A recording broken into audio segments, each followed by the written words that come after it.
নমস্কার বন্ধুরা, আমি শুভজিৎ। আজ রণ ডাকাতের আরও একটি গল্প নিয়ে এলাম। রণ ডাকাতের আগের গল্পটি যারা শোনোনি তাদেরকে বলবো, সময় পেলে রণ ডাকাতের আগের গল্পটি একবার শুনে নিও। লিঙ্ক ডেসক্রিপশনে দেওয়া থাকবে। এই প্রসঙ্গে একটা কথা তোমাদের সঙ্গে শেয়ার করি। আমি প্রত্যেকটা ভিডিওতে বলে থাকি যে তোমরা কোথা থেকে ভিডিওটি দেখছো সেটি কমেন্টের মাধ্যমে জানিও। সেই সূত্রে প্রচুর মানুষ কমেন্ট করে, আর এখান থেকে আমি এটা জানতে পেরেছি যে পৃথিবীর বিভিন্ন প্রান্তে তো বাঙালিরা ছড়িয়ে আছেই, কিন্তু সেই বাঙালিরা যে বাংলা গল্প শোনার প্রতি এতটা বেশি আগ্রহ প্রকাশ করে সেটা আমি ভিডিও না করলে জানতে পারতাম না। যেমন ধরো America, UK, Russia, Australia, Canada, Saudi Arab, Kuwait, Dubai, New Zealand, Italy, এছাড়া আরও অনেক দেশ থেকে কমেন্ট আসে। আর যদি আমাদের প্রতিবেশী দেশের কথা বলি তাহলে বাংলাদেশ থেকে তো প্রচুর কমেন্ট আসে। আর আমাদের দেশের মধ্যে উত্তর ভারতে দিল্লি, গুজরাট, পাঞ্জাব, দক্ষিণ ভারতে যদি বলি তাহলে পুনে, মহারাষ্ট্র, ব্যাঙ্গালোর, আর উত্তর পূর্ব ভারতে আসাম, ত্রিপুরা, মণিপুর, মেঘালয় থেকে প্রচুর কমেন্ট আসে। আর আমাদের পশ্চিমবঙ্গের এমন কোনো জেলা নেই যেখান থেকে কমেন্ট আসে না। তো প্লিজ তোমাদেরকে অনুরোধ করব, তোমরা কোথা থেকে ভিডিওটি দেখছো সেটি প্লিজ কমেন্টের মাধ্যমে জানিও। সত্যি বলছি, ভীষণ ভালো লাগে। তাহলে আর কথা না বাড়িয়ে শুরু করা যাক আমাদের আজকের গল্প, রণ ডাকাতের জমিদারি। 1 বছর হতে গেল। রণ ডাকাত ডাকাতি ছেড়ে এখন চৌগাছা গ্রামের মায়ের মন্দিরের পুরোহিত। বিষ্ণু এখনও রণ ডাকাতের সঙ্গেই থাকে। গত 2 দিন ধরে বৃষ্টি হয়ে চলেছে, আজও অবসর নেই। মন্দিরের সন্ধ্যা আরতি শেষ করে রণ ডাকাত ও বিষ্ণু বসে আছে মন্দিরের দাওয়ায়। বৃষ্টির জন্য মন্দিরে আজ বেশি কেউ আসেনি। দুজনে বসে গল্প করছে। বিষ্ণু বলল, সর্দার, একটা কথা খুব জানতে ইচ্ছে করে। রণ ডাকাত বলল, কি কথা? কখনো তোমার মুখে তোমার পরিবারের কোনো কথা শুনিনি। তোমার পরিবার কোথায় থাকে? পরিবার? আমার কোনো পরিবার নেই। আমার পরিবার এই গ্রাম, গ্রামের মানুষ, পরিবেশ, তুই আর আমার দলের পুরানো বন্ধুরা। সে তো জানি, কিন্তু তোমার আসল পরিবার, তোমার বাবা, মা, ভাই, বোন, বউ, এরা সব কোথায়? কেউ নেই রে, কেউ নেই। কেউ নেই মানে? তোমার বাবাও কি ডাকাত ছিলেন? জমিদার ছিল। হ্যাঁ, জমিদার? তুমি জমিদারের ছেলে? তোকে কে বলেছে ডাকাতের ছেলে ডাকাত হয়? আমার বাবা ছিলেন মনিরামপুরের জমিদার প্রভাত কিশোর মুখোপাধ্যায়।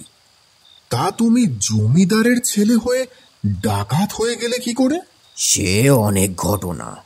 হোক না অনেক ঘটনা, বলো, আমি শুনতে চাই। শুনবি?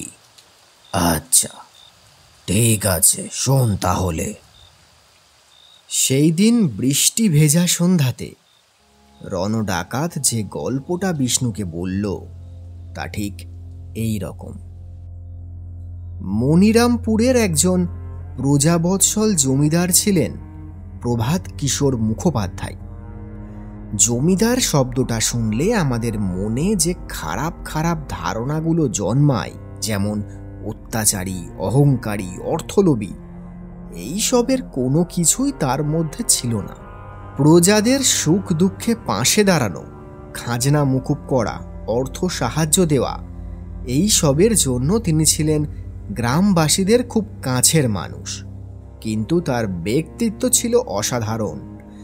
অন্যায়ের বিরুদ্ধে রুখে দাঁড়ানো বা দুষ্টদের দমন করতে কখনো পিছু পা হতেন না, যে কারণে তার শত্রুর অভাব ছিল না। আর এই কারণের জন্য তিনি তৈরি করেছিলেন একটি ছোট সৈন্যদল।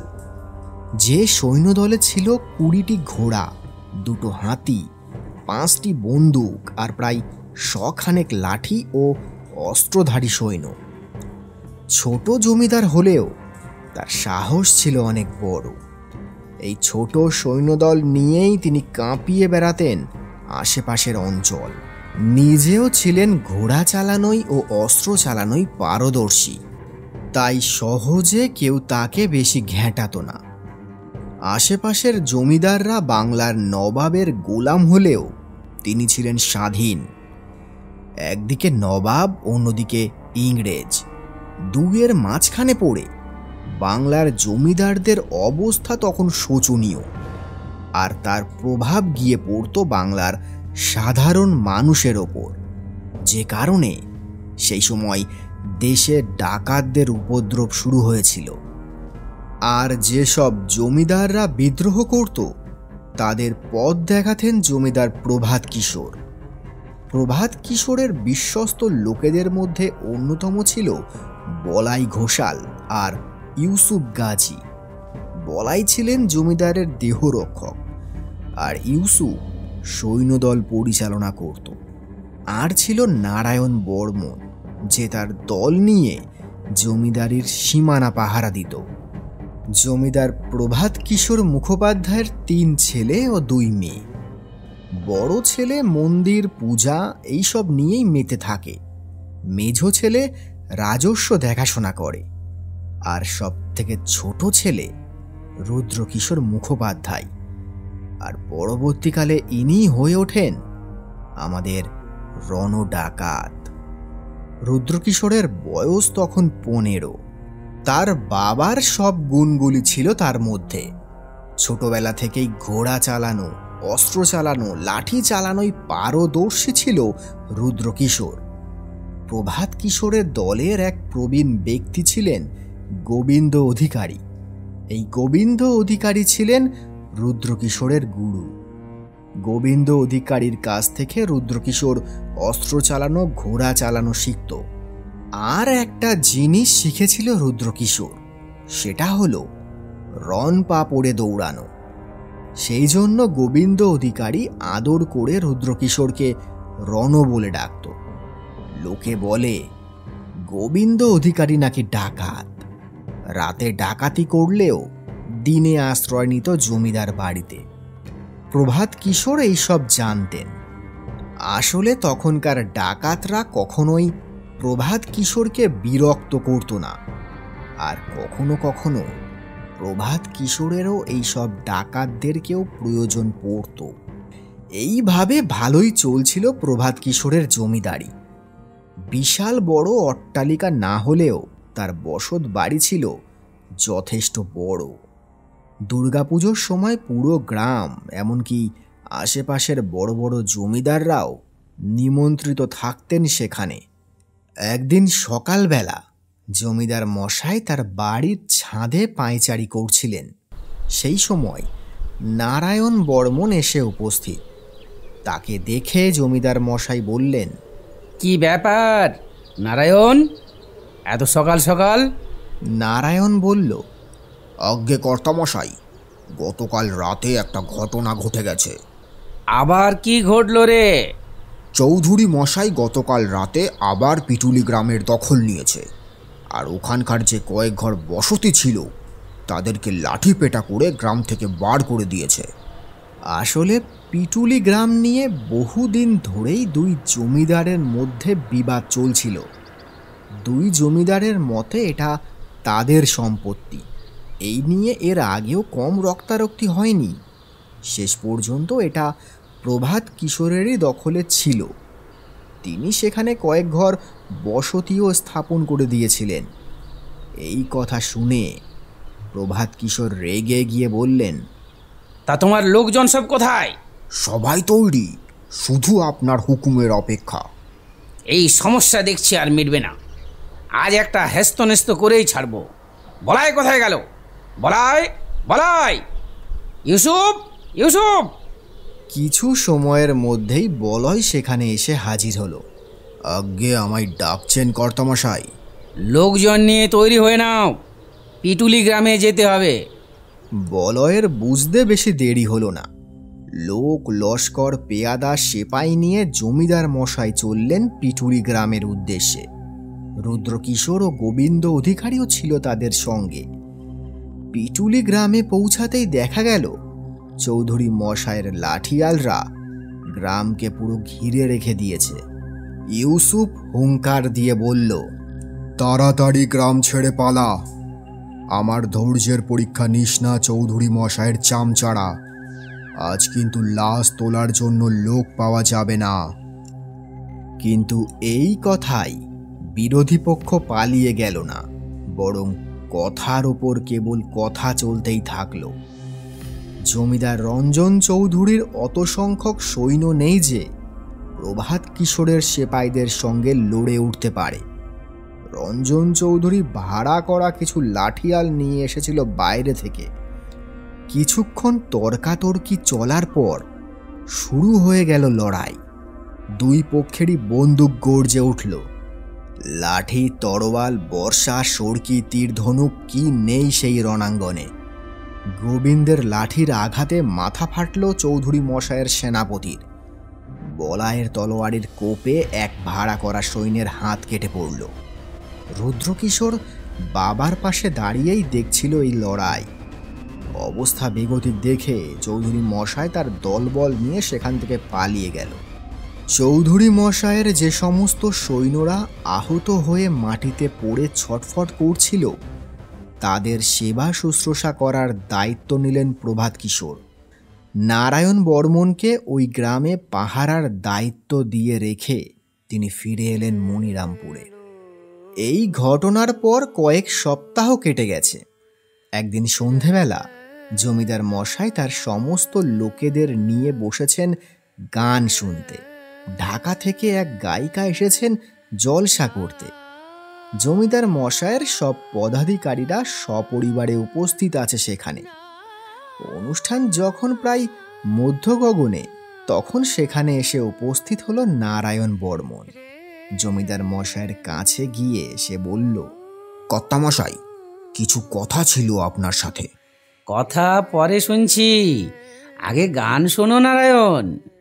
অগত্যা নারায়ণ জমিদার মশাইয়ের পাশে বসে গান শুনতে লাগলো। গান শেষ হলে জমিদার মশাই নারায়ণকে নিয়ে বাইরে এলো। সঙ্গে বলাই, ইউসুফ ও আরও অন্যান্যরা রয়েছে। জমিদার মশাই বললেন, বলো নারায়ণ, তখন তুমি কি বলবা বলছিলে? কর্তামশাই, আমি একটা খবর পেলাম গোপন সূত্রে। কি এমন খবর বলো তো? তোমাকে তো সেই থেকে দেখছি একটু চিন্তিত।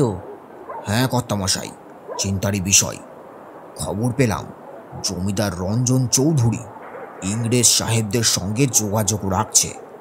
বেশ কয়েকদিন ধরে তার বাড়িতে কিছু সাহেবদের আনাগোনা দেখা গেছে। আপনার বিরুদ্ধে কোনো ষড়যন্ত্র চলছে। এ আর এমন কি? আমার কি শত্রুর অভাব আছে নাকি? না হয় আরও একটা শত্রু বাড়লো। বলাই বলল, জমিদার মশাই, আপনি বিষয়টাকে এতটা হালকাভাবে নেবেন না। খবরটা যদি সত্যি হয় তাহলে এটা কিন্তু সত্যি চিন্তার বিষয়। আপনার আর যে সব শত্রু আছে তাদেরকে আমরা দমিয়ে রাখতে পারবো, কিন্তু ইংরেজ সাহেবদের সঙ্গে আমরা পেরে উঠব কিভাবে? কেন পারবে না? কেন? দরকার হলে আমরা আরও লোক বাড়াবো।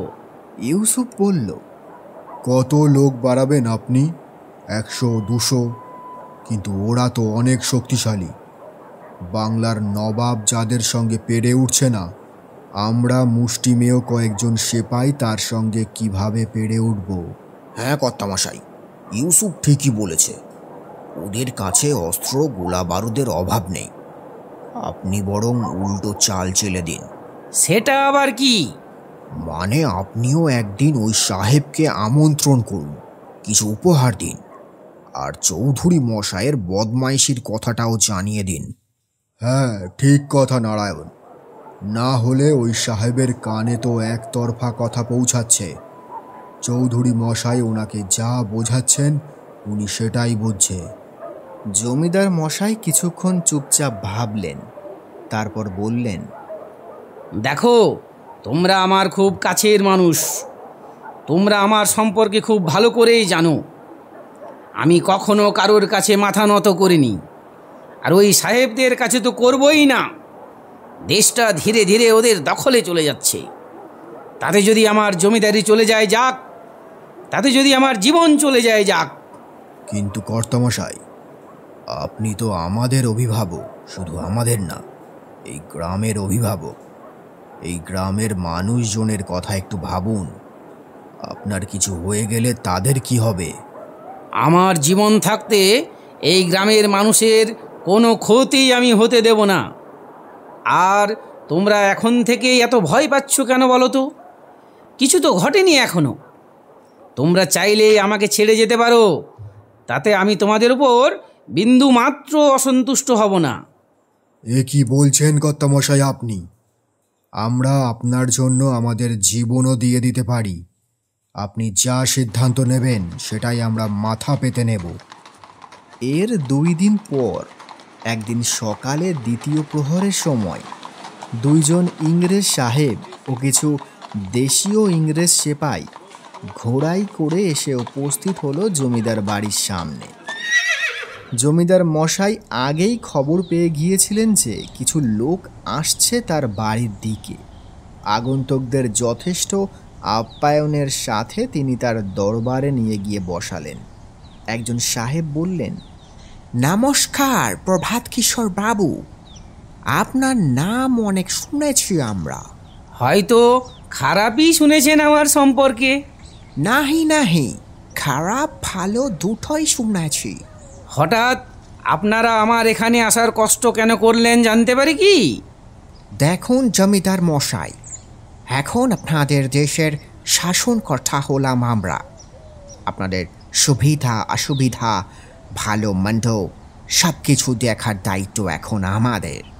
তার বিনিময়ে আপনাকেও আমাদের কিছু স্বার্থ মানতে হবে।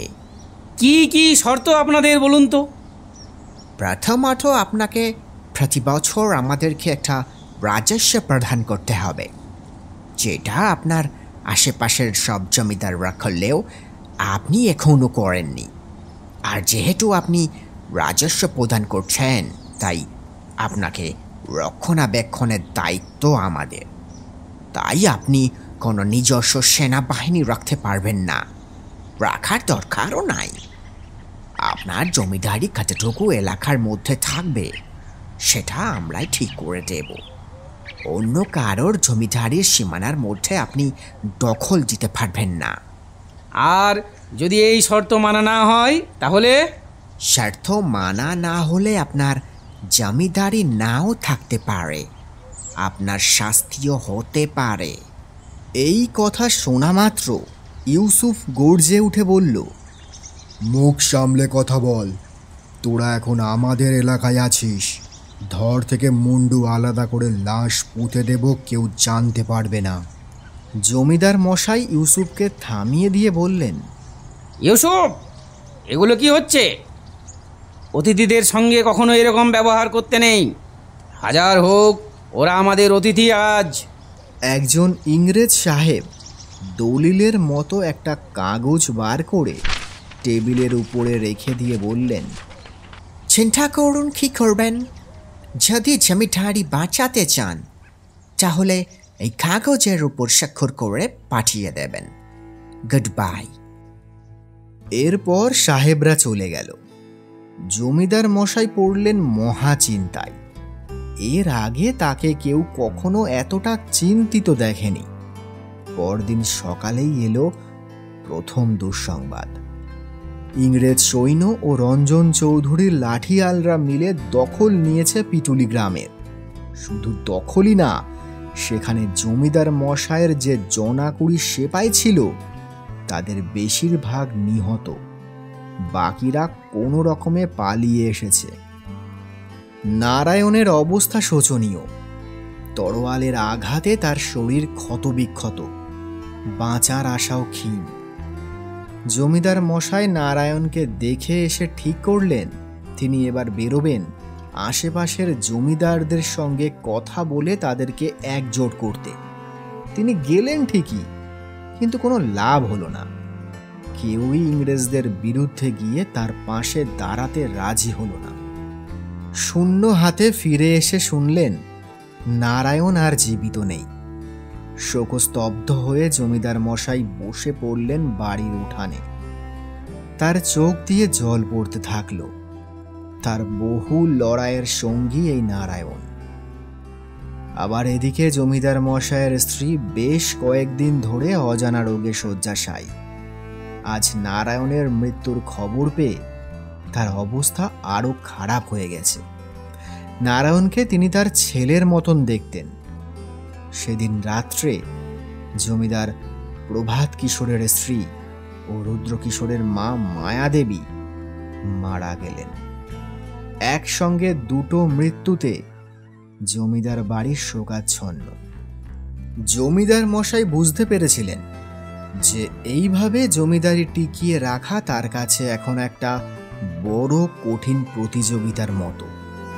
তার দুই মেয়ের অনেক আগেই বিয়ে হয়ে গিয়েছিল, আর বাড়িতে যে সমস্ত মহিলারা ছিল তিনি তাদেরকে পাঠিয়ে দিলেন অন্য কোথাও।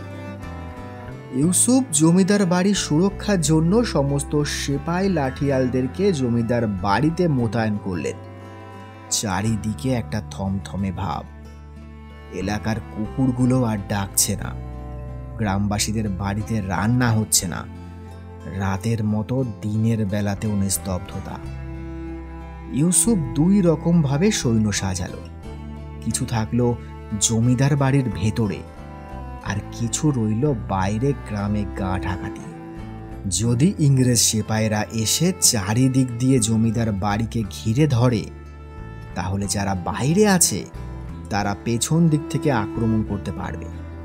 গোবিন্দ অধিকারী বিভিন্ন জায়গায় ছড়িয়ে থাকা ডাকাতদেরকে একত্রিত করে একটি দল গঠন করলেন। তারাও রইল জমিদার বাড়ির বাইরে। রুদ্রকিশোরও রইল তাদের সঙ্গে। একদিকে স্ত্রী বিয়োগের শোক, অন্যদিকে প্রিয় পাত্র নারায়ণের মৃত্যুর প্রতিশোধের নেশায় জমিদার প্রভাত কিশোরের অবস্থা তখন আহত বাঘের মতো হিংস্র। কাঁধে বন্দুক আর মাজায় তরোয়ালি নিয়ে তিনি নিজেই বেরিয়েছেন গ্রাম পাহারায়। এই অপেক্ষার অবসান ঘটল খুব তাড়াতাড়ি। একদিন সকালে দ্বিতীয় প্রহরের সময় সেই দুই ইংরেজ সাহেব প্রায় 200 জন সেপাই নিয়ে এসে হাজির হলেন জমিদার বাড়ির সামনে, সঙ্গে দুটি বড় কামান। ইংরেজদের দেওয়া আত্মসমর্পণের সুযোগকে প্রত্যাহার করা মাত্র গর্জে উঠল ইংরেজদের দুটি কামান। জমিদার বাড়ির ছাদ থেকে তীর ধনুক আর বর্ষা বৃষ্টির মতো নিক্ষেপ হতে থাকলো ইংরেজ বাহিনীর ওপর। এতে বেশ কিছু ইংরেজ সেপাই নিহত হল। 4-5টা গোলার আঘাতে জমিদার বাড়ির বড় লোহার দরজা ভেঙে পড়ল। ঢুকতে শুরু করলো ইংরেজ সেপাই। শুরু হয়ে গেল মুখোমুখি যুদ্ধ। এরই মধ্যে গ্রামের মধ্যে গা ঢাকা দিয়ে থাকা জমিদারের অন্য সৈন্যরা পেছন থেকে এসে ঝাঁপিয়ে পড়ল ইংরেজ বাহিনীর ওপর। গোবিন্দ তার দলবল নিয়ে অন্যদিক থেকে আক্রমণ করে দিল, কিন্তু এতে তারা খুব বেশি সুবিধা করতে পারল না, কারণ ইংরেজ সৈন্য সংখ্যায় প্রচুর আর তাদের বেশিরভাগেরই হাতে রয়েছে বন্দুক। জমিদার বাড়ির ভেতরে তখন রক্তারক্তি কাণ্ড, অস্ত্রের ঝনঝনানি আর চিৎকার। সেদিন রুদ্রকিশোরের সম্মুখ যুদ্ধে প্রথম হাতেখড়ি ঘটেছিল। বাবার সম্মান বাঁচানোর জন্য সেদিন রণাঙ্গনে ঝাঁপিয়ে পড়ে অস্ত্র হাতে ইংরেজ কুপিয়েছিল সে প্রথমবার। জমিদারের যে সৈন্যরা বাইরে দাঁড়িয়ে যুদ্ধ করছিল, একটা সময়ের পর তারা পিছু হাঁটতে বাধ্য হলো। তাদের অনেকেই আহত অথবা নিহত। গোবিন্দ অধিকারী রুদ্রকিশোরকে নিয়ে লুকিয়ে পড়লেন পাশের জঙ্গলে।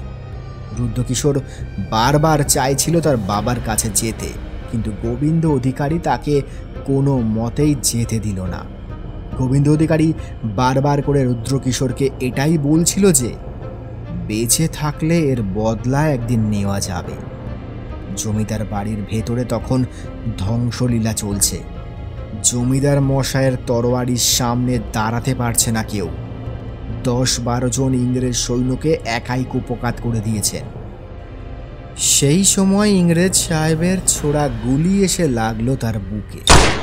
আর দাঁড়িয়ে থাকতে পারলেন না, পড়ে গেলেন মাটিতে।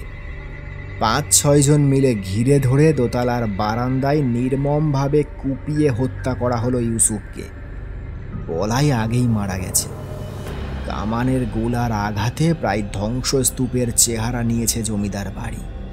কোথাও কোথাও আগুন ধরে গিয়েছিল, দূর থেকে সেই আগুনের ধোঁয়া দেখা যাচ্ছিল। ধ্বংসলীলা চালিয়ে ইংরেজরা ফিরে যাওয়ার পর রুদ্রকিশোর ও গোবিন্দ অধিকারী ফিরে এলো সেখানে। চারিদিকে শুধু মৃতদেহ। সেদিন জমিদার বাড়িতে 45 জন মারা গিয়েছিল, আর ইংরেজ সেপাই মারা গিয়েছিল 70 জন। প্রভাত কিশোরের দেহ পড়ে আছে বাড়ির উঠানে। রুদ্রকিশোর দৌড়ে গিয়ে জড়িয়ে ধরল তার বাবাকে। রুদ্রকিশোরের পরিবারের আজ সবাই নিহত, তার 2 দাদাও মারা গেছে। গোবিন্দ অধিকারী প্রভাত কিশোরের পা দুটো জড়িয়ে ধরে কাঁদতে কাঁদতে বললেন,